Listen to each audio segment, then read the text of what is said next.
Hello everyone, this is Pooja Sharma from Pooja Sharma classes.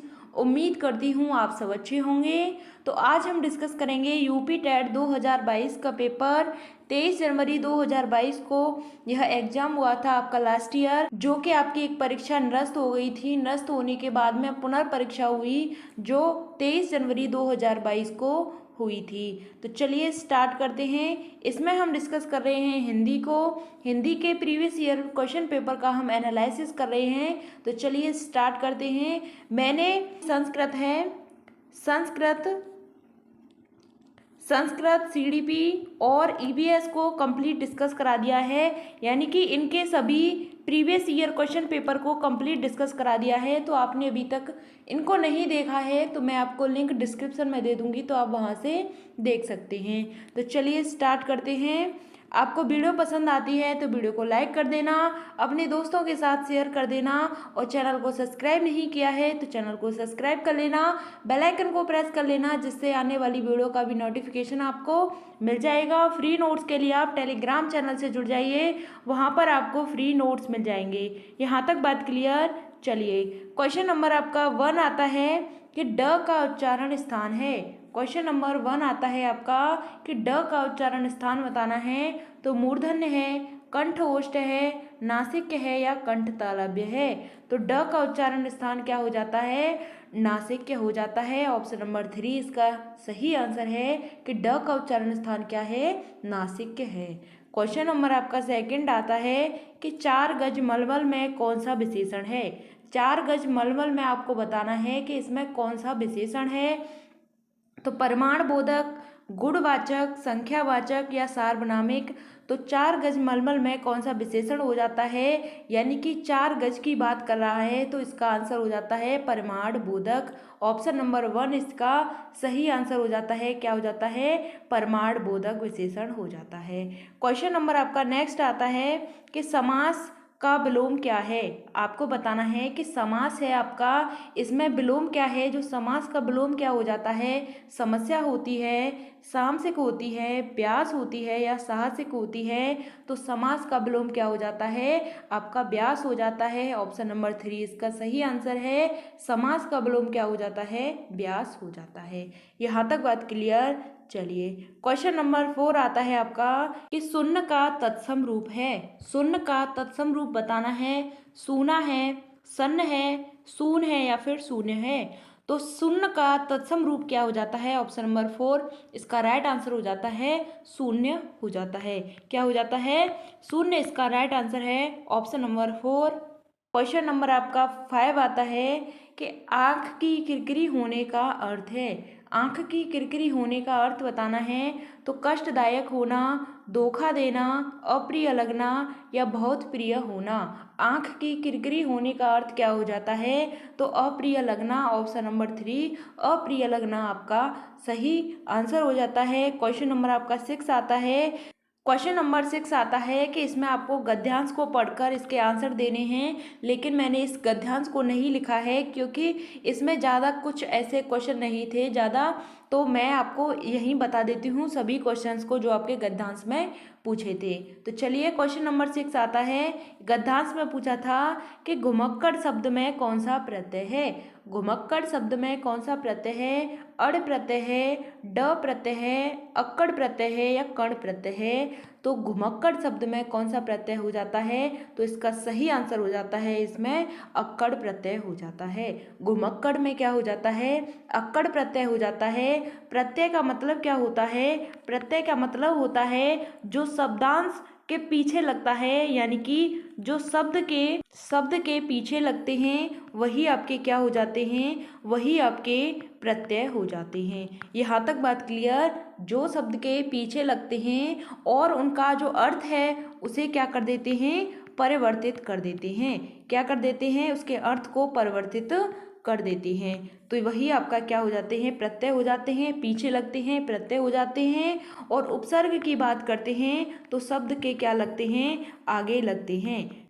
शब्द के आगे लगते हैं उपसर्ग, और उनका क्या हो जाता है? अर्थ में परिवर्तन हो जाता है। यहाँ तक बात क्लियर।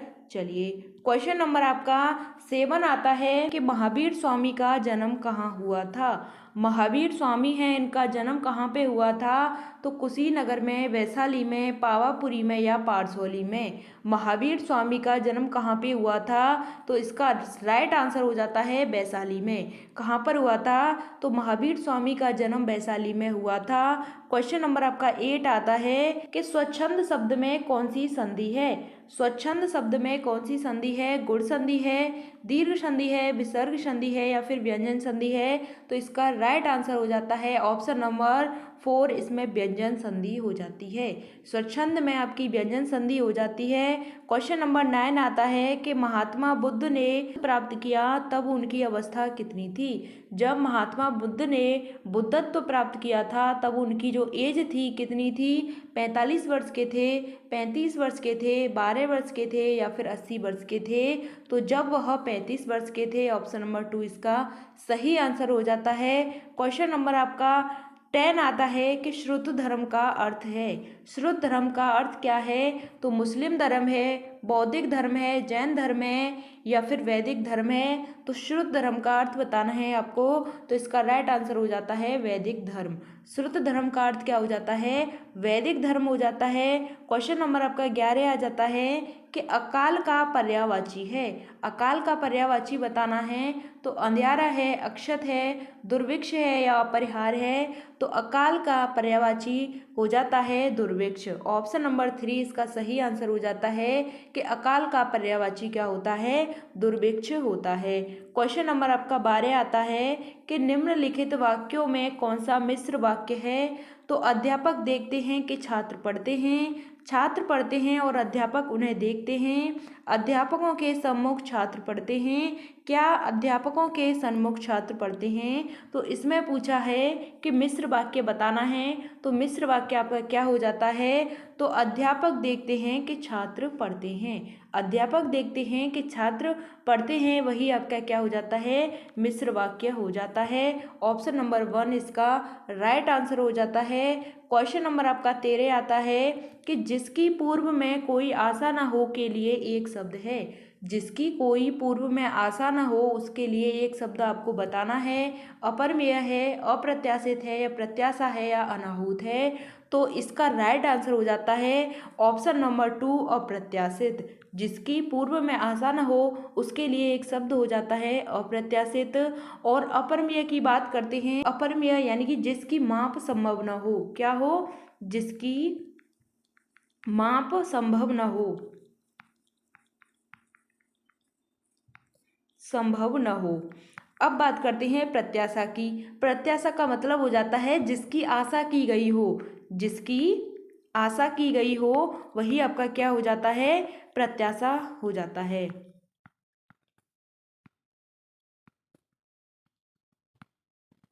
अब बात करते हैं अनाहूत की। अनाहूत का मतलब होता है कि जो बिना बुलाए आया हो।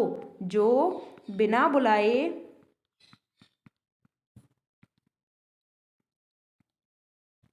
आया हो वही क्या हो जाता है? आपका अनाहूत हो जाता है। दोबारा से समझिए कि जिसकी पूर्व में आशा न हो के लिए एक शब्द हो जाता है आपका अप्रत्याशित। और अपरमेय की बात करते हैं तो जिसकी माप संभव न हो वही आपका अपरमेय हो जाता है। प्रत्याशा के लिए जिसकी कोई आशा न की गई हो अनाहूत। जो बिना बुलाए आया हो वही आपका क्या हो जाता है? अनाहूत हो जाता है। क्वेश्चन नंबर 14 आता है कि मुझसे उठा नहीं जाता। इस वाक्य में आपको बताना है कि कौन सा वाच्य है। मुझसे उठा नहीं जाता इस वाक्य में आपको वाच्य बताना है। तो भाववाच्य है, कर्मवाच्य है, कृतवाच्य है या इनमें से कोई नहीं? तो इसका राइट आंसर हो जाता है भाववाच्य। जहाँ पर भी आपको नोट करके लिख लेना आप, ट्रिक है इसकी कि जहाँ पर भी आपको नहीं दिख जाए वही आपका क्या हो जाता है? भाववाच्य हो जाता है। जहाँ पर आपको नहीं दिख जाए वही आपका भाववाच्य हो जाता है। क्वेश्चन नंबर आपका 15 आता है कि निष्कपट शब्द का संधि विच्छेद है। निष्कपट शब्द का संधि विच्छेद बताना है। तो निह धन कपट है, निस धन कपट है, निह धन कपट है या निस धन कपट है? तो निष्कपट का संधि विच्छेद बताना है। तो निह धन कपट आपका क्या हो जाता है? इसका संधि विच्छेद हो जाता है। और इसमें कौन सी संधि है? तो इसमें विसर्ग संधि है। कौन सी संधि है? विसर्ग संधि है निष्कपट में। यहाँ तक बात क्लियर। क्वेश्चन नंबर 16 आता है आपका कि इस देश में हिंदी भाषा का प्रयोग लिखने एवं बोलने में किया जाता है। पाकिस्तान में, दक्षिण अमेरिका में, ऑस्ट्रेलिया में या मॉरिशस में। तो हिंदी का प्रयोग लिखने के लिए और बोलने के लिए किया जाता है, मॉरिशस में किया जाता है। ऑप्शन नंबर 4 इसका राइट आंसर हो जाता है। क्वेश्चन नंबर 17 आता है कि सूरसागर किस भाषा की रचना है? तो ब्रज भाषा की, बुंदेली की, अवधी की या छत्तीसगढ़ी की। तो सूरसागर है यह किस भाषा की रचना हो जाती है? तो यह ब्रज भाषा की रचना हो जाती है। ऑप्शन नंबर 1 इसका राइट आंसर हो जाता है कि सूरसागर है ब्रज भाषा की रचना है। और किसकी है यह? सूरदास की रचना है। सूरसागर किसकी रचना है? तो सूरदास की यह रचना है। क्वेश्चन नंबर आपका 18 आता है कि वीरों का कैसा हो बसंत, यह कविता है किसने लिखी है? वीरों का कैसा हो बसंत यह कविता किसके द्वारा लिखी गई है? तो माखनलाल चतुर्वेदी, सुभद्रा कुमारी चौहान, सुमित्रा कुमारी चौहान, रामधारी सिंह दिनकर। तो इसका राइट आंसर हो जाता है सुभद्रा कुमारी चौहान के द्वारा वीरों का कैसा हो बसंत कविता लिखी गई है। क्वेश्चन नंबर 19 आता है कि क्षेत्रीय में कौन सा विशेषण है? क्षेत्रीय में कौन सा विशेषण है? तो परमाणु बोधक है, संख्यावाचक है, गुणवाचक है या सार्वनामिक है। तो क्षेत्रीय में कौन सा विशेषण हो जाता है? तो इसका राइट आंसर हो जाता है गुणवाचक। गुणवाचक इसमें विशेषण हो जाता है। क्वेश्चन नंबर आपका 20 आता है कि चौराहा शब्द में समास है। चौराहा शब्द में आपको समास बताना है। द्विगु समास है, द्वंद्व समास है, कर्मधारय समास है या फिर अव्ययी भाव समास है। तो चौराहा की बात करते हैं तो इसमें कौन सा समास हो जाता है? इसमें द्विगु समास हो जाता है। जहाँ पर भी आपको संख्यावाची दिख जाए वहाँ पर क्या हो जाएगा? वहाँ पर आपका द्विगु समास हो जाता है। तो ऑप्शन नंबर 1 इसका सही आंसर हो जाता है। क्वेश्चन नंबर आपका नेक्स्ट आता है कि निम्नलिखित में मौखिक अभिव्यक्ति का रूप है। निम्नलिखित में मौखिक अभिव्यक्ति का रूप है श्रुतलेख है, सुलेख है, शुद्ध वर्तनी है या आशु भाषण है। तो मौखिक अभिव्यक्ति की बात करते हैं तो इसका सही आंसर हो जाता है आशु भाषण। मौखिक अभिव्यक्ति की बात करते हैं तो क्या हो जाता है? आशु भाषण इसका राइट आंसर हो जाता है। क्वेश्चन नंबर आपका 22 आता है कि हिंदी भाषा की बोलियां हैं। हिंदी भाषा में कितनी बोलियां हैं? 18 हैं, 25 हैं, 15 हैं या फिर 22 हैं। तो हिंदी भाषा में कितनी बोलियां हो जाती हैं? तो 18 बोलियां हिंदी भाषा में हो जाती हैं। क्वेश्चन नंबर 22 का राइट आंसर हो जाता है ऑप्शन नंबर 1। क्वेश्चन नंबर 23 आता है आपका कि सामाजिक शब्द में मूल शब्द और प्रत्यय बताना है। सामाजिक शब्द में आपको मूल शब्द बताना है और इसका प्रत्यय बताना है। तो सा धन माजिक या सामाधनजिक, समाजधन इक या समाजधन इक। तो आपको बताना है कि सामाजिक शब्द में मूल शब्द क्या है और इसका प्रत्यय क्या है। तो इसका राइट आंसर हो जाता है समाज और इक। समाज क्या हो गई आपकी? यह मूल शब्द हो गया और इक आपका क्या हो जाता है? इक आपका प्रत्यय हो जाता है। आपका प्रत्यय हो जाता है तो इसका राइट आंसर हो जाता है ऑप्शन नंबर 4। सामाजिक में समाज आपका मूल शब्द है, इक क्या है? आपका प्रत्यय हो जाता है। क्वेश्चन नंबर आपका 24 आता है कि तद्भव पत्रिका के संपादक का नाम बताना है। कि तद्भव पत्रिका के संपादक कौन हैं? तो हरे प्रकाश उपाध्याय हैं, विश्वनाथ प्रसाद तिवारी हैं, लीलाधर जगूड़ी हैं या फिर अखिलेश हैं। तद्भव पत्रिका के संपादक का नाम हो जाता है अखिलेश। ऑप्शन नंबर 4 इसका राइट आंसर हो जाता है। क्वेश्चन नंबर आपका 25 आता है कि 12 बरस लो कुकर जीवे अरु 13 लो जिए सियार, यह पंक्ति किसकी है? 12 बरस लो कुकर जीवे अरु 13 लो जियो सियार। तो इसमें आपको बताना है कि यह पंक्ति है किसकी है? नरसिंह नालह की है, चंद्र बरदाई की है, विद्यापति की है या जगनिक की है। तो इसका राइट आंसर हो जाता है ऑप्शन नंबर 4। यह पंक्ति जगनिक की है। किसकी है यह पंक्ति? है यह जगनिक की है। क्वेश्चन नंबर आपका नेक्स्ट आता है कि निम्न में से किस शब्द की वर्तनी सही है? निम्नलिखित में से किस शब्द की वर्तनी सही है? तो अनुग्रहित, अनुग्रहित, अनुग्रहित या अनुग्रहित। आपको बताना है कि इसमें जो वर्तनी है कौन सी सही है, तो इसका सही आंसर हो जाता है ऑप्शन नंबर 2 अनुग्रहित। अनुग्रहित यह वर्तनी आपकी सही हो जाती है। क्वेश्चन नंबर आपका 27 आता है कि निम्नलिखित में से शुद्ध शब्द है। शुद्ध शब्द बताना है आपको, तो पैतृक है, पैतृक है, पैतृक है या फिर पैतृक है। तो शुद्ध शब्द आपका हो जाता है ऑप्शन नंबर 2 पैतृक। शुद्ध शब्द क्या हो जाता है, पैतृक हो जाता है। क्वेश्चन नंबर आपका नेक्स्ट आता है कि स ध्वनि का उच्चारण स्थान है। श ध्वनि का आपको उच्चारण स्थान बताना है। तालु है, मूर्धा है, दंत है या दंतालु है। तो आपको इसमें बताना है कि श ध्वनि का उच्चारण स्थान क्या हो जाता है। तो ऑप्शन नंबर 1 इसका सही हो जाता है। यह आपका क्या होता है, श आपका तालु होता है, इसे हम तालव्य कहते हैं। क्वेश्चन आपका नेक्स्ट आता है कि अत्यंत शब्द में प्रयुक्त उपसर्ग है। अत्यंत शब्द में आपको उपसर्ग बताना है कि इसमें उपसर्ग कौन सा है। उपसर्ग का मतलब क्या होता है, जो शब्द के आगे लगते हैं, शब्द के आगे लगते हैं और आगे लगने पर क्या कर देते हैं, अर्थ में परिवर्तन कर देते हैं, वही आपके क्या हो जाते हैं, उपसर्ग हो जाते हैं। तो आपसे पूछा है इसमें अत्यंत शब्द में उपसर्ग क्या होता है, अत्य है, अ है, अत है या फिर अति है। तो इसका राइट आंसर हो जाता है ऑप्शन नंबर 4 अत्यंत में आपका उपसर्ग हो जाता है अति। क्वेश्चन नंबर नेक्स्ट आता है, लास्ट क्वेश्चन है आपका क्वेश्चन नंबर 30 कि उपत्यका का अर्थ है। आपको बताना है कि उपत्यका का अर्थ क्या है। पर्वत का शिखर, प्राणियों के पेट का एक अंग या फिर सूर्य जिस पर्वत के पीछे निकलता है या फिर पर्वत के पास की भूमि। तो उपत्यका का मतलब हो जाता है ऑप्शन नंबर 4 पर्वत के पास की भूमि उपत्यका हो जाती है।